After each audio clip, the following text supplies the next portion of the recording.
क्या आप जीवन का बड़ा रहस्य है? क्या आपने कभी सोचा है क्यों ऋषि मुनि, योगी और स्वयं भगवान विष्णु तक इस विशेष समय को इतना महत्वपूर्ण मानते थे? आज हम आपको ऐसी दिव्य कथा सुनाने जा रहे हैं जिसे सुनकर आपकी आंखें खुल जाएगी, आपका मन जाग उठेगा और आपके भीतर एक नई ऊर्जा का संचार होगा। ये सिर्फ एक कहानी नहीं, बल्कि एक ऐसा गुप्त ज्ञान है जिसे जानने के बाद आपका जीवन पहले जैसा नहीं रहेगा। आपने शायद सुना होगा कि ब्रह्म मुहूर्त में उठने से बुद्धि तेज होती है, शरीर स्वस्थ रहता है और सफलता प्राप्त होती है।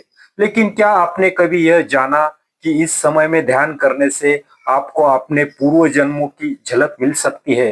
क्या आपने यह कल्पना की है कि अगर आप इस रहस्य को समझ ले तो आप अपने भविष्य को देख सकते हैं, अपने भाग्य को बदल सकते हैं?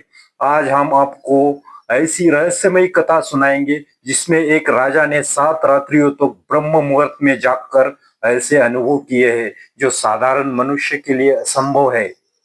यह कहानी साधारण नहीं है। यह वह रहस्य है जिसे स्वयं भगवान विष्णु ने नारद को बताया था। इसमें काल चक्र का भेद है, पूर्व जन्मों की गाथा है, मृत्यु का रहस्य है। अब वह परम सत्य है जो केवल गिने चुने ज्ञानी ही जान पाए हैं। अगर आप इस पूरी कथा को जान पाएंगे तो शायद आपको ही वह ज्ञान प्राप्त हो जाएगा जो जीवन और मृत्यु से भरे है। लेकिन याद रखिए, यह कोई साधारण कथा नहीं है, ये जीवन को बदलने वाला अनुभव है। इसीलिए इसे अधूरा छोड़कर मत जाइए, इसे अंत तक सुनिए, क्योंकि अंत में वह गुप्त ज्ञान मिलेगा जो हजारों ग्रंथों को पढ़ने के बाद भी नहीं मिलता। तो आइए इस दिव्य कथा की ओर बढ़ते हैं और जानते हैं ब्रह्म मुहूर्त का सबसे बड़ा रहस्य। सत्यलोक के दिव्य वातावरण में एक दिन नारद मुनि भगवान विष्णु के समक्ष उपस्थित हुए। उनकी वीणा से मधुर धुनी गूंज रही थी, लेकिन उनके हृदय में एक जिज्ञासा थी। वे भगवान विष्णु के चरणों में प्रणाम कर रहे थे। हे प्रभु, मैंने अनेक पुराणों, वेदों और शास्त्रों का अध्ययन किया है, किंतु एक प्रश्न मेरे मन में बार बार उठता है। जब मैं पृथ्वीलोक पर जाता हूँ तो देखता हूँ कि कुछ मनुष्य अलौकिक तेज से संपन्न होते हैं। उनका मन शांत, शरीर निरोगी और बुद्धि प्रखर होती है। वही कुछ लोग आलस्य, दुख और अशांति में। इस अंतर का कारण क्या है? क्या इसका संबंध जागरण के समय है? क्या ऐसा विशेष समय है जो ब्रह्मांड की दिव्य ऊर्जा मानव के लिए सहज सुलभ हो जाती है? भगवान विष्णु मंद मुस्कान से के साथ बोले, हे नारद, तुमने बहुत ही गूढ़ प्रश्न किया है। यह भेद साधारण नहीं है, बल्कि अत्यंत महत्वपूर्ण है। इसका रहस्य ब्रह्म मुहूर्त में छुपा हुआ है। यह वह समय है जब ब्रह्मांड की समस्त सकारात्मक ऊर्जा पृथ्वी पर बहने लगती है। यह मुहूर्त देवताओं, ऋषियों और सिद्ध पुरुषों का समय में है। इस काल में जो जागता है वह स्वयं ब्रह्मांड की इधर भीतर समा सकता है। नारद मुनि ने फिर प्रश्न किया, हे प्रभु, यदि ब्रह्म मुहूर्त इतना शक्तिशाली है तो कृपया मुझे एक ऐसी कथा सुनिए जिससे इसका वास्तविक प्रभाव स्पष्ट हो सके। भगवान विष्णु बोले, हे नारद, ध्यान पूर्वक सुनो। मैं तुम्हें एक अत्यंत प्राचीन कथा सुनाने जा रहा हूँ जिसे सुनकर तुम स्वयं ब्रह्म मुहूर्त की महिमा महिमा को समझ सके। एक कथा ऐसे राजा की है जो ब्रह्म मुहूर्त के प्रभाव से जीवन मृत्यु के बंधनों को पार सका है। बहुत समय की बात है। पृथ्वीलोक पर सौम्य नगर नामक एक समृद्ध राजा था। इस राज्य का राजा चंद्रकेतु था, जो पराक्रमी, न्यायप्रिय और विद्वान था। उसकी प्रजा उसे अत्यंत प्रेम करती थी, क्योंकि वह केवल कुशल योद्धा था, बल्कि संतों और आर्षियों का सम्मान भी करता था। परंतु एक समस्या थी। राजा का मन सदैव अशांत रहता था। अपार वैभव, शक्ति और भोग विलास होने के बावजूद भी उसे शांति नहीं मिलती थी। राजमहल में सुख सुविधाओं की कोई कमी नहीं थी, लेकिन जब भी वह रात्रि को सोता तो अजीब अजीब से स्वप्न आते थे। कभी वह देखता कि वह अंधकार में गुफा में फंसा है। कभी ऐसा प्रतीत होता है कि कोई अदृश्य शक्ति उसे पुकार रही है, किंतु वह देख नहीं पाता था। समय बीतता गया। और राजा की यह आंशाती बढ़ने लगी। उसने अपने दरबार के विद्वानों को, ब्राह्मणों और ज्योतिषाचार्यों को बुलाकर अपनी समस्या का समाधान पूछा। सभी ने अपने अपने मत पूछे, किंतु किसी के पास भी समीप उत्तर नहीं था। एक दिन वृद्ध आशिकांत्री उसके दरबार में आया। उनकी आंखों में और शांति, मुख पर दिव्य तेज था।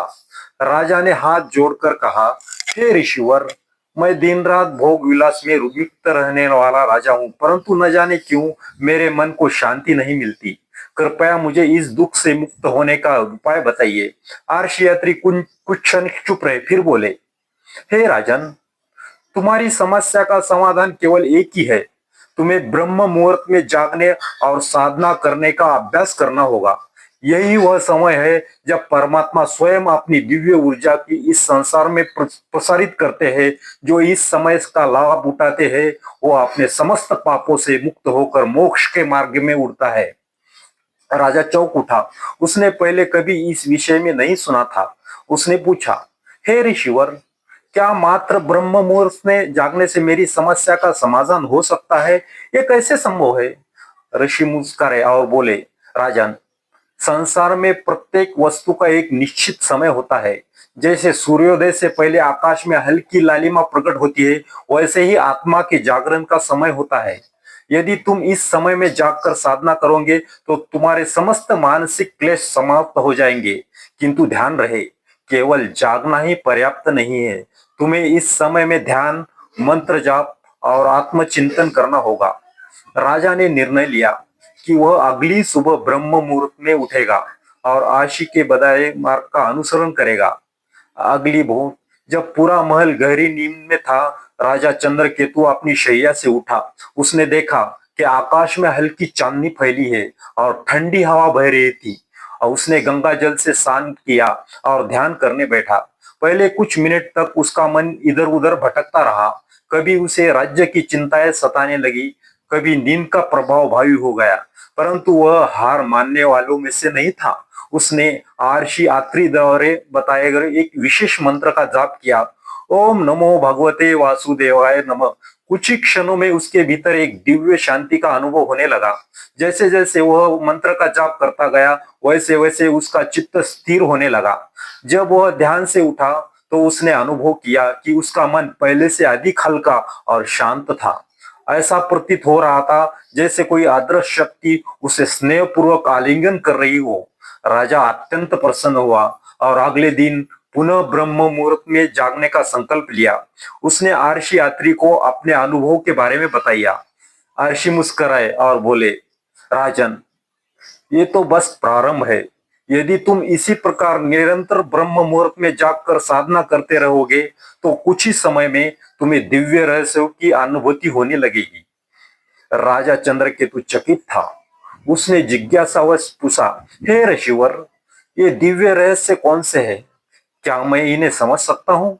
कृषि यात्री ने एक गहरी सांस ली और बोले, इसका उत्तर मैं तुम्हें अगले कुछ दिनों में दूंगा, किंतु पहले 7 रात्रियां लगातार ब्रह्म मुहूर्त में जागकर ध्यान करना होगा। यदि तुम इस परीक्षा में सफल हुए तो तुम्हें बहुत मिलेगा, जो समस्त संसार के लिए दुर्लभ है। राजा ने संकल्प लिया कि वह परीक्षा को अवश्य पूर्ण करेगा। अगले 7 दिनों तक वह नियमित रूप से ब्रह्म मुहूर्त में उठेगा, ध्यान करेगा और आर्षि आत्री के बताए मार्ग पर उठेगा। दूसरी रात जब राजा ने ध्यान करना शुरू किया तो उसे एक अद्भुत अनुभूति हुई।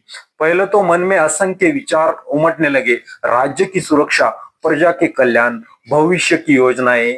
किंतु जैसे ही उसने अपनी दृष्टि को स्थिर किया और आशी यात्री जो मंत्र दोहराने लगा, ओम नमो भगवते वासुदेवाय नमः, वैसे ही उसके भीतर एक अजीब सी शांति फैलने लगी। अचानक उसे प्रतीत हुआ जैसे वह शरीर से बढ़े जा रहा है। उसका मन हल्का हो गया और उसने एक विशाल प्रकाशमय चक्र को अपने सामने घूमते हुए देखा। वह चक्र निरंतर घूमता, कभी तेज कभी मंद। उसी समय उसे एक दिव्य स्वर सुनाई दिया, हे राजन, ये जो तुम देख रहे हो काल चक्र है। ब्रह्म मुहूर्त में ध्यान करने से साधक को काल का बोध होने लगता है। वही काल जो जन्म, मरण और पुनर्जन्म के बंधन में उधारित रहता है। यदि तुम इस साधना को 7 दिन तक निरंतर जारी रखोगे तो तुम्हें काल के रहस्य को अनुभूति होगी। राजा चौंक कर ध्यान से बाहर आ गया। उसकी सांस तेज चल रही थी, लेकिन मन अत्यंत हल्का था। यह एक विलक्षण अनुभव था, जिसे उसने पहले कभी महसूस नहीं किया था। तीसरी रात जब राजा ध्यान में बैठा, तो इस बार वह सहज रूप से समाधि में चला गया। कुछ ही क्षणों में उसने स्वयं को किसी अन्य स्थान पर पाया। वह किसी महल में खड़ा था, और यह वह अपना महल नहीं था। चारों ओर दिव्य वस्त्रों से सुसज्जित लोग खड़े थे। वे उसे राजा के रूप में संबोधित कर रहे थे, लेकिन यह सौम्य नगर नहीं था। तभी एक वृद्ध ब्राह्मण उसके समक्ष आया और बोला, राजन, क्या आप पूर्व जन्म को पहचान से सकते हैं? राजा चंद्रकेतु स्तब्ध रह गया। उसने अपने चारों ओर देखा, और उसे आभास हुआ कि यह कोई और समय है, कोई और जन्म। तभी दिव्य स्वर फिर गूंजा, ब्रह्म मुहूर्त में साधना करने से मनुष्य को अपने पूर्व जन्मों की स्मृति हो सकती है। जो साधक इस मुहूर्त में जाकर ध्यान करता है, वह जीवन के रहस्य को जानने में सक्षम हो जाता है। राजा का पूरा शरीर रोमांचक हो उठा। जब वह ध्यान से बाहर आया, तो उसकी आंखें आश्चर्य से भरी हुई थी। क्या सचमुच ब्रह्म मुहूर्त में इतना शक्तिशाली है? यह मनुष्य को अपने जन्मों का रहस्य प्रकट कर सकता है। उसे यह जानने की तीव्र इच्छा हुई कि अगले दिन की साधना में उसे और क्या अनुभव मिलेगा। चौथी रात जब राजा ने जैसे ही ध्यान करना शुरू किया, उसे अपने हृदय में एक दिव्य प्रकाश का अनुभव हुआ। यह प्रकाश अत्यंत कोमल, किंतु असीम ऊर्जा से भरा हुआ था। तभी एक गूंजता हुआ स्वर सुनाई दिया, हे राजन, यह प्रकाश तुम्हारी आत्मा का वास्तविक स्वरूप है। मनुष्य अपने शरीर को सत्य मानकर चलता है, किंतु आत्मा ही उसका वास्तविक अस्तित्व होता है। ब्रह्म मुहूर्त में साधना करने से आत्मा का बोध होता है। राजा का हृदय श्रद्धा से भर गया। उसने कभी नहीं सोचा था कि आत्मा का बोध इतना स्पष्ट रूप से संभव हो सकता है। पांचवी रात राजा ध्यान में बैठते ही किसी अन्य स्थान पर पहुंच गया। वहां उसने अपने ही नगर को देखा, किंतु यह नगर वर्तमान से भिन्न था। नगर के द्वार पर एक विशाल सेना खड़ी थी। सैनिक अस्त्र शस्त्रों से सुसज्जित थी और आक्रमण की तैयारी कर रहे थे। राजा भयभीत हो गया। यह क्या हो रहा है? यह दृश्य मेरे नगर का है, किंतु वह इस समय तो अभी आया नहीं। तभी एक दिव्य उत्तर मिला, हे राजन, ब्रह्म मुहूर्त में ध्यान करने से मनुष्य को भविष्य की संकेत प्राप्त होते हैं। यदि तुम